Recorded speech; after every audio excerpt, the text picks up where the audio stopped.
Well, the war drums are beating again in the Middle East, and this time Hamas says that it has struck back.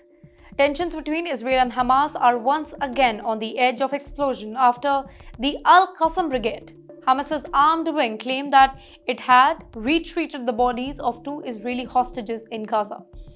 Well, the announcement came with no promise to return them, deepening suspicion and anger inside Israel and throwing the entire fragile ceasefire into a fresh chaos.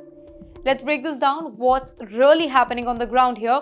For weeks, a tense calm had hung over Gaza. Both sides were supposed to be observing a temporary truce aimed at allowing the hostage negotiations and humanitarian aid. But that whole peace shattered when Israeli warplanes launched airstrikes across parts of Gaza, targeting what they called Hamas military sites. Then, of course, in response, Hamas accused Israel of violating the truce and vowed to retaliate. And now they say that they have done that. According to Hamas, its fighters discovered the remains of 2 Israeli captives under a raid inside a tunnel network in southern Gaza. The group also claimed that it had located another hostage body earlier this week but refused to hand it over, accusing Israel of using the ceasefire as a cover for military operations. However, let me tell you, Israel, they tell a very different story. Officials in Jerusalem say that Hamas is playing a psychological game, using hostages and their remains to pressurize the Israeli government and stir emotions among the grieving families. Israeli media has quoted defense officials calling the claims propaganda meant to distract from Hamas's growing battlefield losses.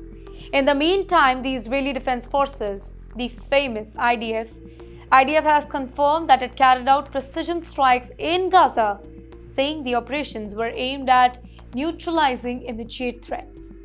But you know what? On the ground, the situation looks grim. Explosions, collapsed tunnels, mounting civilian casualties have renewed fear that ceasefire could collapse completely anytime soon. The families of the hostages, in the meantime, they are caught in unbearable uncertainty.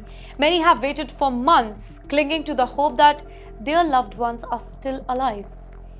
And with each new claim from Hamas, whether true or not, it feels like a fresh wound, right? International mediators, including Egypt and Qatar, they are now scrambling to prevent yet another all-out war, urging both the sides to stick to the truce and resume the talks. But you know what? There is a larger picture here. This isn't just about hostages anymore. It's about who controls the narrative here. Israel wants to show that it is still in charge militarily. Hamas wants to prove that it can resist, retaliate, and humiliate the Israeli army despite being under siege. Every single announcement here, every single image, every single claim, it is all part of an information war as much as a battlefield one.